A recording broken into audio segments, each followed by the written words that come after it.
Lorsqu'on étudie l'histoire de l'humanité, il y a quelque chose qu'on voit dans toutes les civilisations. L'être humain aime se faire un système de croyances. Que ce soit une religion polythéiste. Ça veut dire quoi, ça? Une religion où il y a plusieurs dieux. Que ce soit une religion monothéiste, un Dieu. Ou que ce soit tout simplement une religion qui est sans Dieu. Oh oui, ça existe, parce que si tu ne crois pas en Dieu, ben, tu crois en quelque chose. Tu crois qu'il n'y a pas de Dieu. Alors, tout le monde vit en fonction de ce qu'il considère être la vérité. Et c'est dangereux d'avoir pensé qu'on a la vérité. Pourquoi? Parce que quand tu es convaincu, c'est très difficile d'avoir un sens critique.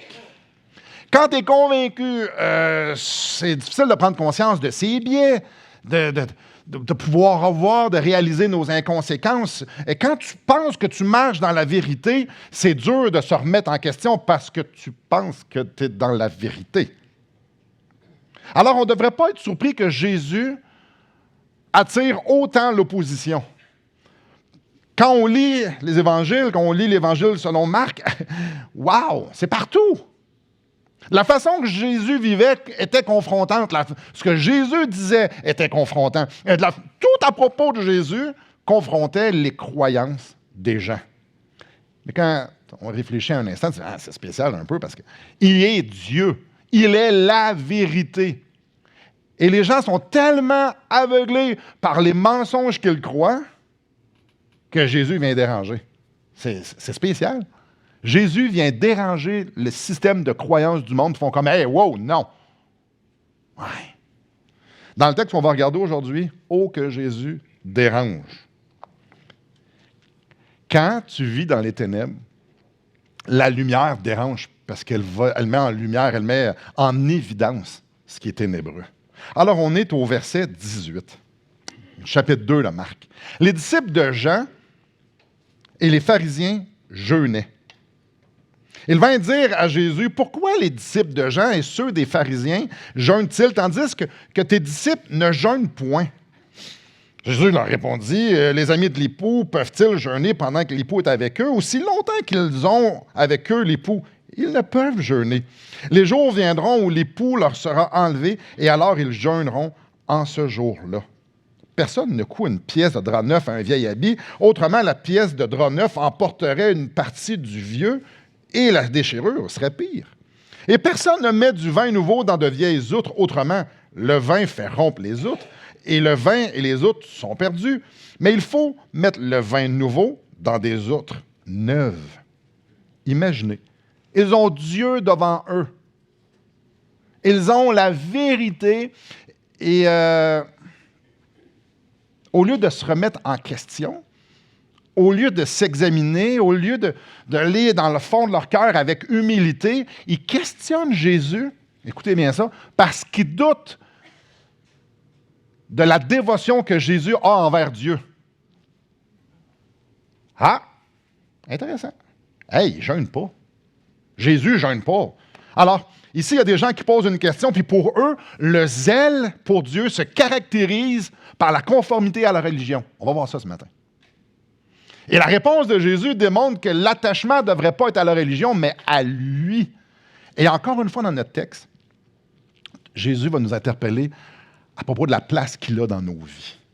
Alors, l'attachement de l'homme à la religion, regardons ça un instant, verset 18. Les disciples de Jean et les pharisiens jeûnaient. Ils vinrent dire à Jésus, « Pourquoi les disciples de Jean et ceux des pharisiens jeûnent-ils, tandis que tes disciples ne jeûnent point? » Ils vinrent dire à Jésus.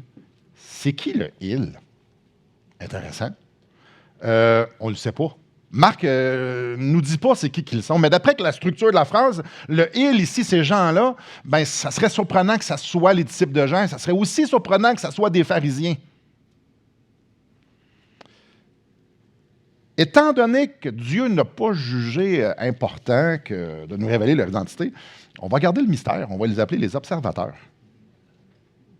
Et les observateurs observent quelque chose. Ils observent trois groupes distincts. Il y a le premier groupe, c'est les disciples de Jean-Baptiste, avec Jean-Baptiste. Donc ça, c'est un mouvement. Il y a aussi les pharisiens, c'est un groupe, c'est un mouvement. Puis c'est intéressant parce ils disent, ouais, mais Jésus était disciple. Donc, c'est un autre mouvement, c'est un autre groupe, 3 groupes distincts. À ce stade-ci, Jésus est reconnu pour avoir un groupe avec lui. Super. Ils ont observé aussi que les disciples de Jean jeûnaient, que les pharisiens jeûnaient, puis que Jésus et ses disciples ne jeûnent pas. Ouais, de là la question, mais pourquoi vous ne jeûnez pas? Pour bien comprendre ce qui se passe ici, pour bien comprendre le message que Dieu veut nous laisser, c'est important de mettre en contexte les 2 premiers groupes, les pharisiens et puis les disciples de Jean. Les pharisiens. C'est qui ça, les pharisiens? Puis on en parle souvent des pharisiens, puis c'est pas la première fois qu'on retrouve, déjà dans l'Évangile selon Matthieu, pas Matthieu, de Marc, on parle des pharisiens. C'est qui? C'est comme si j'avais pris pour acquis que tout le monde connaissait les pharisiens. Mais ici, c'est super important de comprendre les pharisiens, c'est qui, puis d'où est-ce qu'ils viennent, puis c'est quoi qu'ils croient, pour pouvoir comprendre le texte. C'est les pharisiens. C'est qui ce monde-là? Ben, environ 150 ans avant Jésus, il y a eu un conflit en Israël. Et il y a même un nom à ce conflit-là, c'est la révolte des Maccabées. Les Juifs se sont révoltés contre la dynastie grecque. Donc, en fait, ça ne fonctionnait pas du tout. Donc, le peuple contre la dynastie, mais aussi au sein du groupe. Donc, il y avait comme deux conflits. Un avec la dynastie grecque, puis 2 au sein du peuple d'Israël.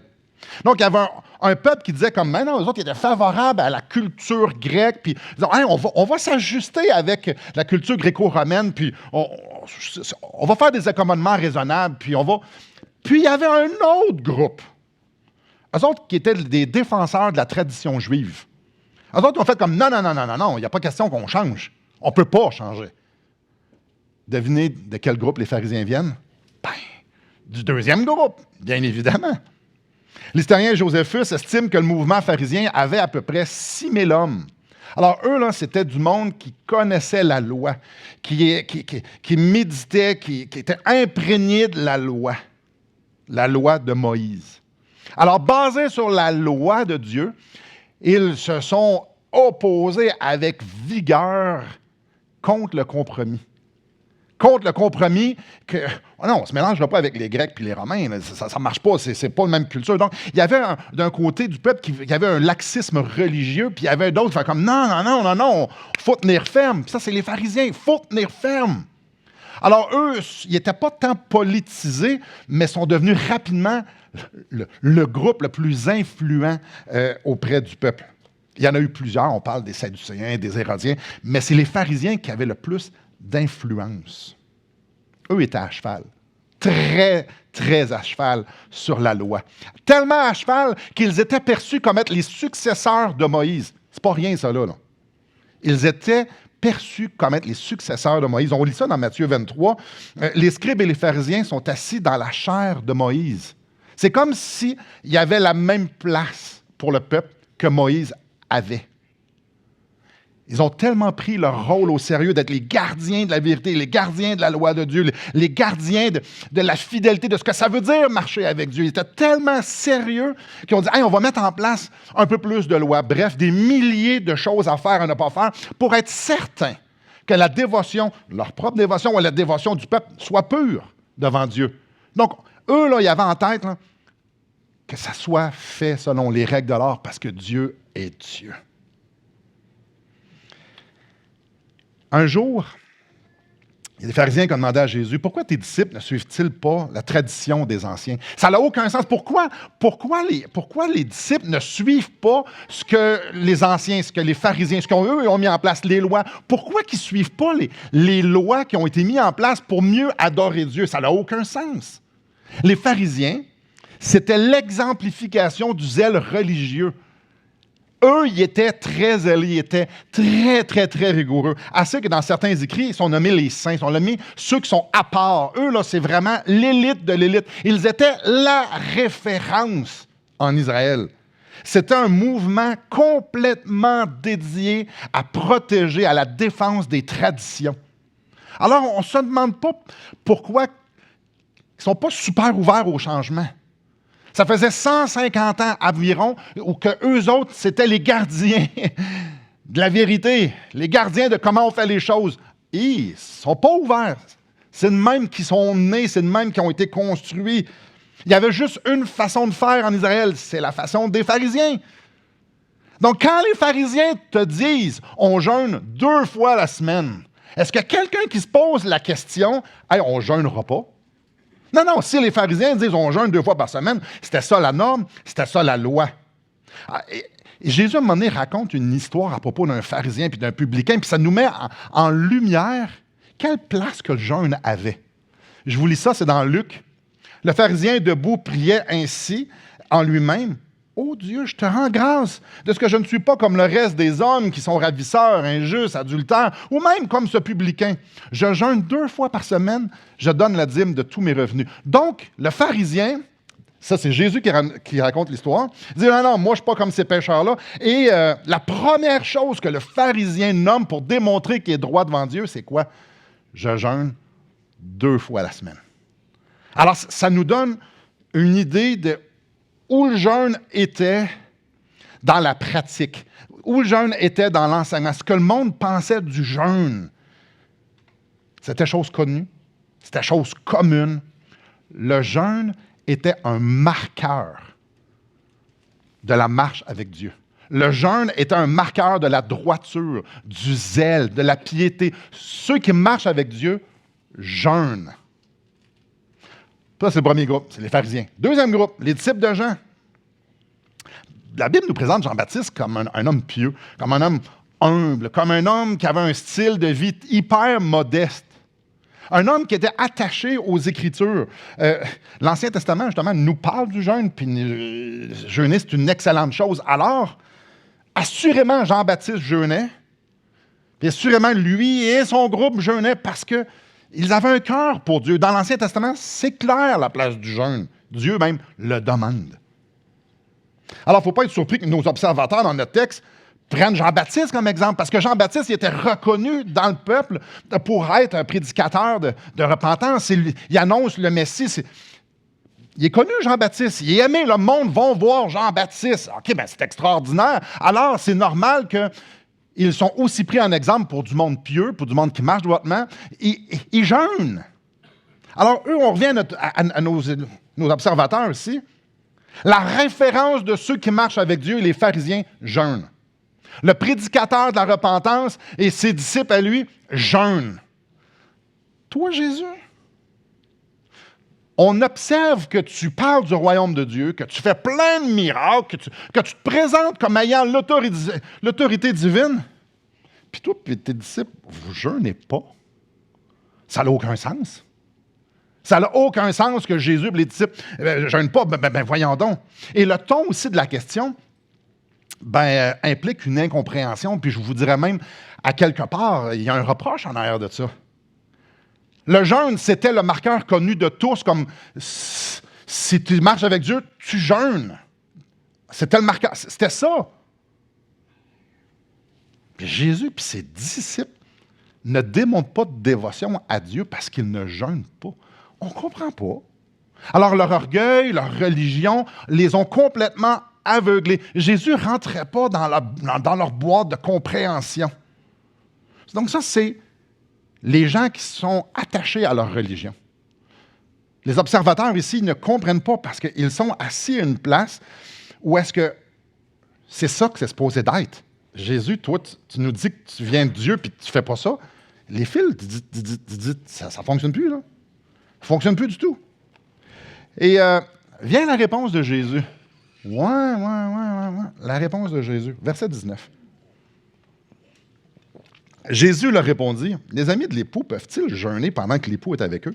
Aussi longtemps qu'ils ont avec eux l'époux, ils ne peuvent jeûner. » Avez-vous remarqué, Jésus ne parle pas de mariage. C'est ça qui est implicite ici, là, mais l'emphase, ce n'est pas le mariage, c'est sur l'époux. Et je ne sais pas si les observateurs de notre texte ont reconnu ce que Jésus a dit, là, mais ce que Jésus fait ici, c'est très clair et c'est gros. Jésus parle de lui. L'époux, c'est lui. Puis ça n'a rien d'anodin. Vous dites, ouais, OK, c'est lui l'époux, ouais, c'est évident. Mais il faut comprendre que dans l'Ancien Testament, l'époux d'Israël, c'est Dieu. On peut lire ça dans Ésaïe, on peut lire ça dans Osée. Dieu dit à Israël, « Je suis votre époux. » Et ici, Jésus dit, « Je suis l'époux. » Ce que Jésus est en train de dire ici, c'est « Dieu est parmi vous. » C'est pas le temps de jeûner. Dieu est avec vous. C'est le temps de célébrer. Écoute, Dieu est là, on célèbre. Jésus n'est pas en train de dire que le jeûne est mauvais. Non, pas du tout. Il n'est pas en train de dire que les pharisiens, ce qu'ils font, c'est mauvais. Il n'est pas en train de dire ce que les disciples de Jean font. Non, non, au contraire. Il va même dire que lorsqu'il va être enlevé, les disciples vont jeûner. Le ministère de Jésus sur la terre devait apporter émerveillement, devait apporter la joie, devait apporter l'excitation, devait apporter la célébration. Qui d'entre vous a déjà jeûné à un mariage? Non, ça n'a aucun sens, on ne fait pas ça. Puis dans ce temps-là, le mariage, c'était 1 semaine. Ah, ils fêtaient à côté, là. Oh, et les autres, ils savaient célébrer les mariages, là. 1 semaine de temps. On parle beaucoup plus de festin que de jeûne, mettons. De la même manière qu'on ne jeûne pas à un mariage, ben, c'est pas le temps pour les disciples de Jésus de jeûner. C'est le temps de jouir de la présence de Jésus. Puis quand tu y penses un instant, jeûner parce que tu soupires après la présence de Dieu, ça n'a aucun sens si Dieu marche avec toi. Il est là.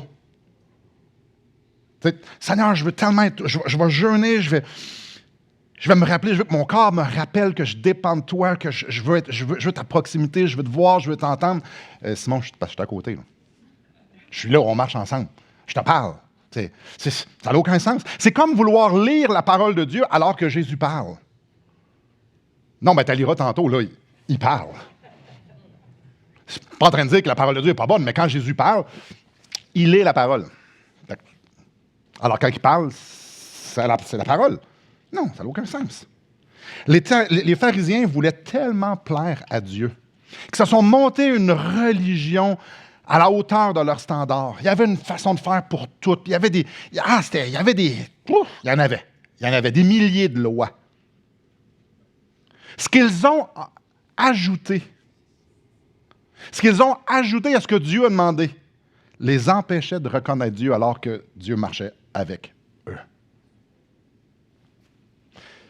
Comme Jésus a dit, c'était des aveugles qui dirigeaient, qui conduisaient des aveugles.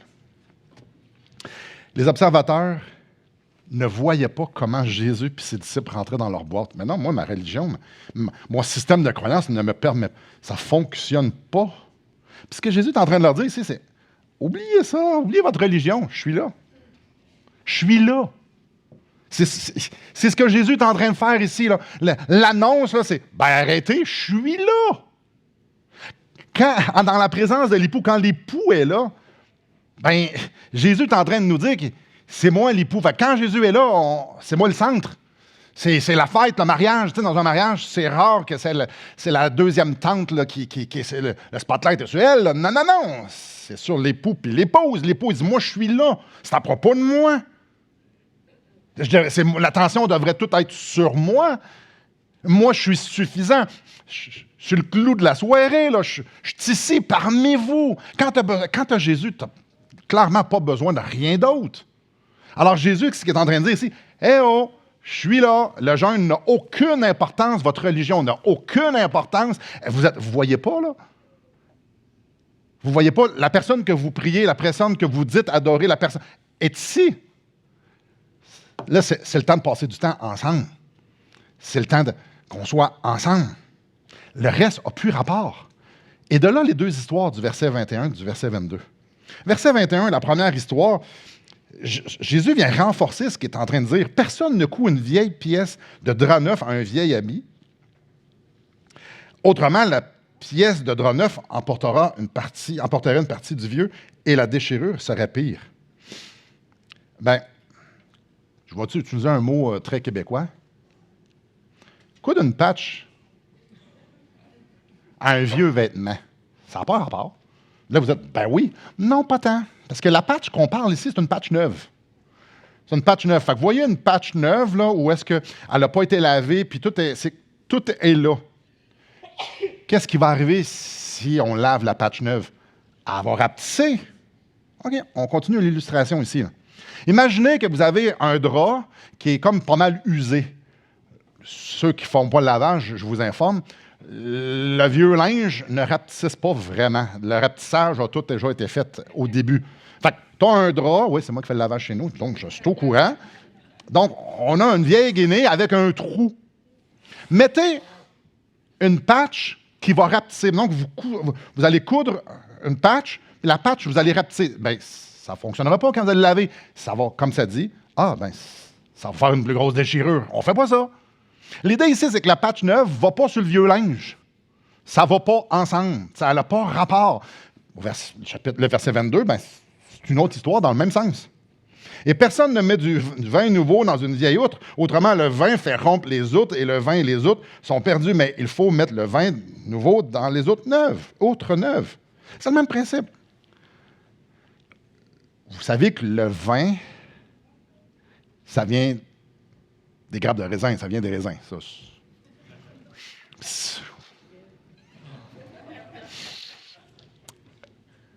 Et du jus de raisin, ça ne fait pas du vin directement. Il y a un système de fermentation pour que ça puisse, le jus, tourner en vin.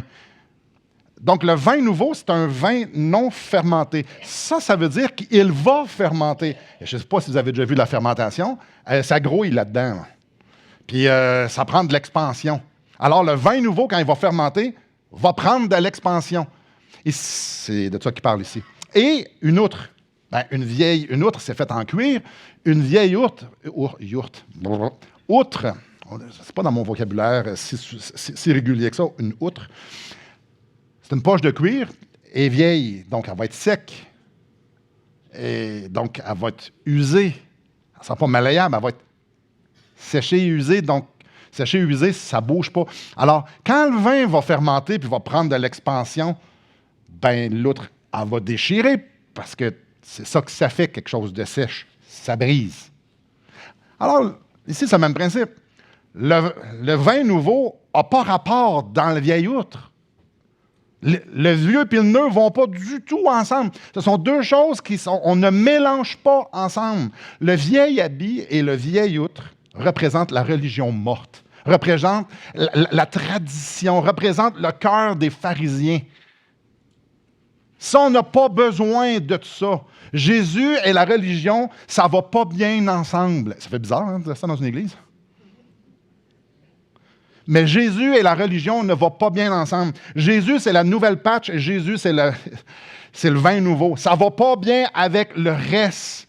Toute l'hommerie que l'homme peut mettre dans toute la façon qu'il pense qu'il faut qu'il se rende à Dieu. Ça ne va pas bien ensemble.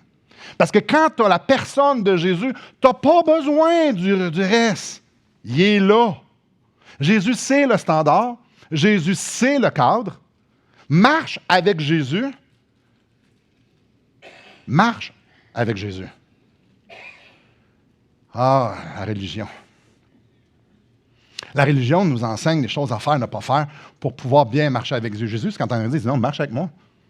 Je suis là. Oh, t'as peu, c'est bien différent. Non, mais moi, je veux savoir une liste. Je peux-tu faire ça ou je ne peux pas faire ça? Jésus dit, marche avec moi. Je suis là. Il y a un langage très radical ici. Dans le royaume de Jésus, on n'apporte pas nos valises pleines d'hommerie. Les deux ne vont pas ensemble. Et là, probablement qu'il y en a certains d'entre vous qui font comme « Je suis inconfortable tout d'un coup. » T'es-tu en train de dire que la religion, c'est pas bon, Simon? Oui, je l'ai même dit plusieurs fois. T'es-tu en train de dire qu'il n'y a pas de choses à faire, choses à ne pas faire? C'est pas ça que j'ai dit. J'ai dit, c'est pas ça que ça dit. Jésus ne veut pas partager le cœur de ses disciples.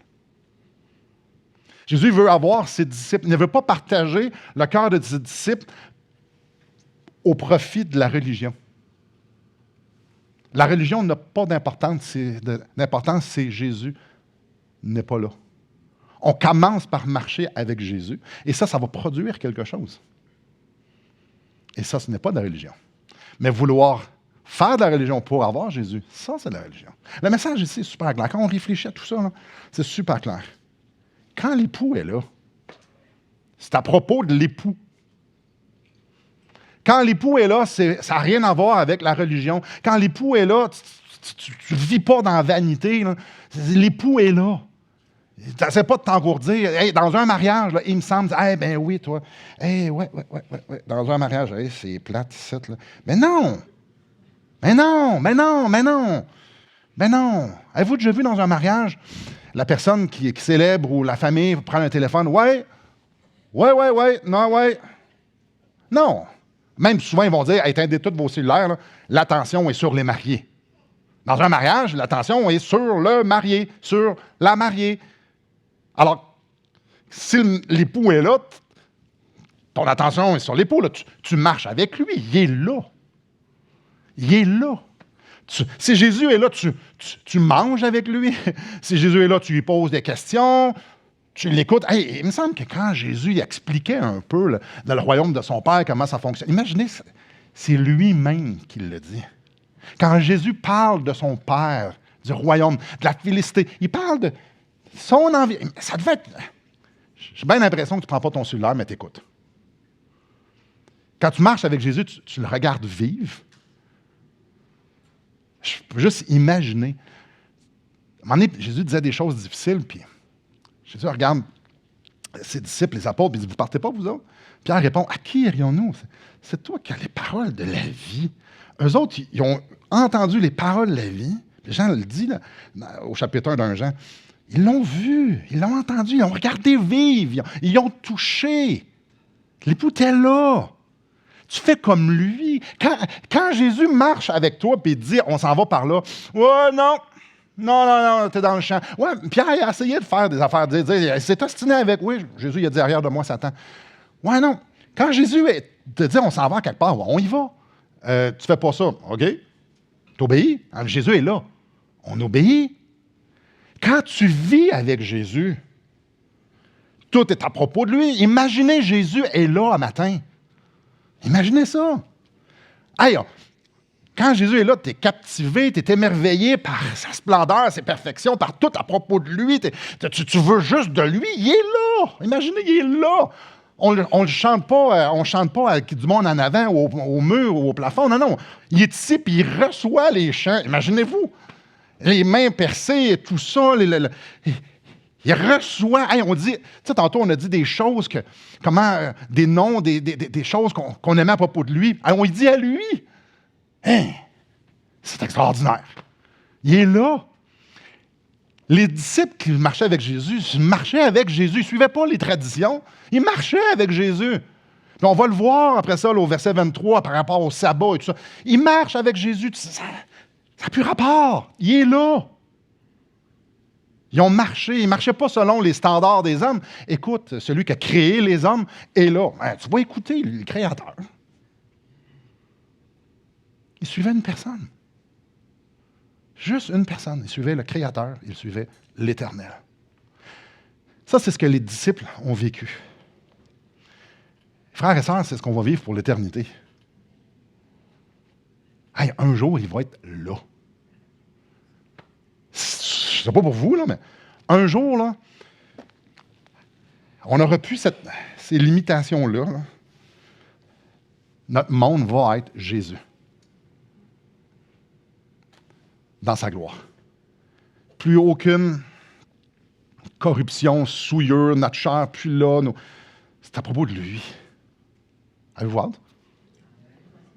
Ouais. Mais, là, il n'est pas là. Il n'est pas là. Alors, on fait quoi? En attendant que. On fait quoi? Bon, c'est facile. On va se faire une liste de tout ce qu'il faut faire et pas faire pour être certain qu'on marche avec lui. Bon, on peut faire ça. Oui, on peut faire ça. Je peux vous garantir que nos cœurs religieux, c'est ce qu'ils font. En fait, on va même se faire une liste pour pouvoir se comparer avec les autres, de sorte qu'on va pouvoir être capable de se convaincre qu'on est correct. Moi, je me compare avec Steve. Hé! Hé! Je suis correct! On vous demanderait. Non, c'est pas vrai. Mais non, mais pourquoi on se compare? Sinon que c'est pour qu'on se sente bien. Hey, mieux que ça. Étant donné que Jésus n'est pas là, on devrait remplir nos vies de choses qui n'ont aucune valeur éternelle. Tu sais, il n'est pas là. On devrait s'occuper à plein d'affaires. Là. Il n'est pas là. Tu sais, si il n'est pas là, ça veut dire qu'on n'est pas obligé de penser à lui, mais on n'est pas obligé. Il n'est pas là. Avouons, là. S'il n'est pas là, aussi bien se faire une vie confortable. Et ouais. Ouais. Pas sûr, hein? Tu sais, s'il n'est pas là, attendons-le patiemment sur notre lazy boy. Jésus n'est plus là. Il n'est plus là. On fait quoi? Hey, notre texte nous répond. Avez-vous remarqué que j'ai sauté un verset? J'ai sauté le verset 20. Les jours viendront où l'époux leur sera enlevé, et alors il jeûnera en ce jour-là. Oh! On va-tu parler de ça? Le jeûne. Ici, Jésus annonce sa mort violente.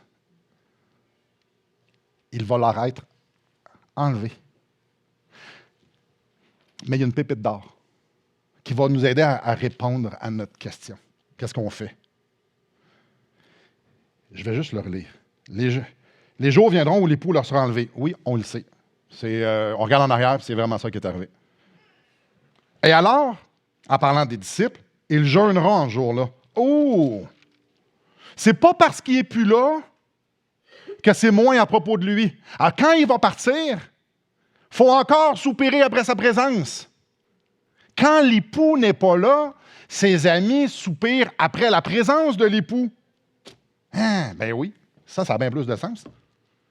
Alors, si tu soupires après la présence de l'époux parce qu'il est extraordinaire, même s'il n'est pas là, ben tu ne remplis pas ta vie de vanité. Là. Et tu ne remplis pas non plus ta vie de religion parce que. Ben non. Non, c'est le temps de faire de la place. Puis tu sais, moi, à côté, pour moi, dans ma Bible, c'est 2 pages, une page l'autre bord. Là. Matthieu 28, au verset 19, « Allez, faites de toutes les nations des disciples, les baptisant au nom du Père, du Fils et du Saint-Esprit, et enseignez-leur à observer tout ce que je vous ai prescrit, et faites ce que vous voulez, parce que je ne serai pas là. Et voici, je suis avec vous tous les jours jusqu'à la fin du monde. Je suis avec vous autres. » Tantôt, quand j'ai dit « Jésus n'était pas là », c'est pas vrai. Il nous dit qu'il est là. OK. Y a-t-il des parents ici que lorsqu'ils partaient en vacances, il y avait un petit stress en laissant leurs enfants derrière? Surtout s'ils ont 5-6 ans, non? Mais, ouais, qu'est-ce qu'ils vont faire quand je ne suis pas là? Qu'est-ce qu'ils vont faire? Ils vont-tu continuer à vivre comme notre vie familiale qu'on fait d'habitude? Ou bien non, ils vont devenir comme... Peu importe ce que ça veut dire. Là. Ouais, ils font quoi, nos enfants?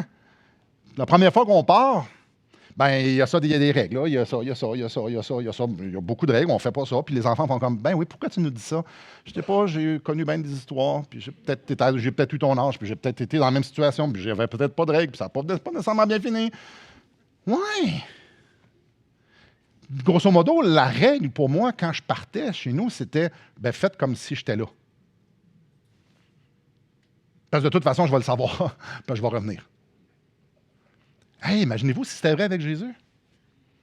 Si on faisait comme s'il était là. C'est de ça qu'il est en train de parler. On soupire parce que peut-être que dans notre humanité, on a de la misère à le voir, on a de la misère à le sentir, on a de la misère à l'entendre. Donc, on jeûne parce qu'on soupire qu'il soit là, parce qu'on le sait qu'il est là. C'est lui qu'on veut. Ou bien non, on se contente de la religion. Puis là, ça m'amène à ma conclusion. Puis je vous pose une question, et évidemment, je me la suis posée avant. Est-ce qu'on est dans une religion chrétienne où on suit Jésus? C'est pas pareil. C'est pas pareil du tout. Il y en a un qu'on ajoute Jésus à notre vie. Ah, il y a un bon système de valeurs, là. Un excellent système de valeurs. C'est un style de vie qui peut plaire à beaucoup de monde. Puis on va essayer de se conformer à des règles, certaines écrites, d'autres non écrites, mais que tout le monde sait que c'est ça qu'on fait, puis c'est ça qu'on fait pas. Donc, on est là. Puis ça, on se sent bien là-dedans. Est-ce qu'on est à une place que dit, moi, je me sens bien dans le système de croyance chrétien, puis moi, je fit là-dedans. Hey, ça sonne religieux, ça, hein? Ou bien non, je suis émerveillé par Jésus. Wow, Jésus! Ah, il est la source de ma voix. Quand je réfléchis à Jésus, à qui il est, wouh! Aïe, aïe! Ça m'excite, ça fait bouillonner en moi ce désir-là de me reposer sur qui il est, le désir en moi de vouloir juste prendre du temps avec lui, de vouloir faire comme s'il était là parce qu'il est là. En fait, est-ce que le nom Jésus fait en vous le bouillonner, qu'on a juste envie de célébrer parce que c'est Jésus? Comment on fait pour ne pas célébrer quand c'est Jésus? 24 heures sur 24, on se lève la nuit pour célébrer. Hey, Jésus, il est là. Est-ce que c'est... Je soupire après lui parce que il a racheté ma vie. Il savait qu'est-ce que j'étais. Il savait qui j'étais pour être. Puis il est mort sur la croix en sachant tout ça parce qu'il m'aime. Hey, ma vie lui appartient. C'est à propos de lui. Il m'invite à le suivre. Écoute, moi, ma vie, c'est un tissu de mensonges parce que je vis dans un monde de ténèbres, parce que un monde où c'est le fils de la rébellion, on est tous des fils de la rébellion, le père du mensonge, c'est le roi. Hey, je m'en vais dans cette direction-là, puis Jésus m'invite à le suivre. Ben là, c'est à propos de lui. Je veux que ma vie soit à propos de lui. Peu importe comment ça va bien ou si ça va mal, c'est lui je veux. Je veux marcher avec lui, ce qu'il va, je vais y aller. Ici, on s'appelle chrétien ici. Ici, on s'appelle un disciple. Et je ne suis pas en train de dire qu'être chrétien, dire qu'on est chrétien, c'est mauvais. C'est pas ça que je suis en train de dire. Je suis en train de dire qu'un chrétien qui n'est pas un disciple, ben peut-être qu'il n'est pas chrétien. C'est ça plus que je suis en train de dire. Parce qu'un disciple de Jésus veut Jésus. Son cœur, ce qu'il désire, c'est Jésus. Sa vie entière est modelée, elle est dirigée vers Jésus. Et il soupire après Jésus de changer son cœur pour que son cœur appartienne encore plus à Jésus. Ceux qui suivent Jésus veulent de plus en plus ressembler à Jésus parce qu'ils voient Jésus, puis ils font comme, moi, je veux y ressembler. Un disciple de Jésus ne veut pas juste avoir une... En fait, il ne recherche pas les listes. Il se compare à Jésus, puis il fait comme, mais je veux tellement être comme toi. Je viens changer ça dans ma vie. Ça, c'est un disciple de Jésus. Mais dans la religion, on ne se pose pas trop de questions parce qu'on a la liste. On a les listes. On fait ce qu'on a. Est-ce qu'on est disciple? Est-ce que vous êtes? Est-ce que je suis disciple de Jésus? Ou bien non, j'ai fait une petite prière. Ou bien non, je me conforme. Dans la religion, c'est la conformité. Mais Jésus, il dit, j'ai rien à voir avec ça. Je ne te demande pas de te conformer. Je te demande de me suivre. Je te demande de mettre de la valeur à qui je suis, puis que le monde va vouloir savoir ça va tellement te prendre de place dans ta vie, c'est juste ça que tu vas vouloir dire, puis c'est de partager, puis c'est ça que les gens vont vouloir. Tu veux-tu que je sois ta vie? Ça, c'est suivre Jésus. Vivre comme s'il était là, le mardi, à 2h30 l'après-midi. Le dimanche matin, c'est super facile. En plus, tu lèves tes mains, ça prend encore plus que tu aimes Jésus. C'est pas vrai. Non, c'est facile, le dimanche matin, de suivre Jésus. Là. On ne le suit pas. C'est pas ça qu'on est en train de faire. Là. Si suivre Jésus, c'est venir à l'église. Si suivre Jésus, c'est lire la Bible puis prier. C'est pas des mauvaises choses. Là. Si suivre Jésus, c'est jeûner. Si suivre Jésus, c'est ça, c'est suivre Jésus. C'est ça. Puis quand tu fais ça, tu suis Jésus. Ça, c'est de la religion. Jésus, il dit, j'ai rien à voir là-dedans. C'est à propos de moi. Pas comment toi, tu dépeins, qu'est-ce que tu penses que j'aimerais. Non. C'est à propos de moi. Il n'y a rien de commun entre Jésus et la religion des hommes. Rien. Et si je veux me conformer, puis ici, je veux lui ressembler.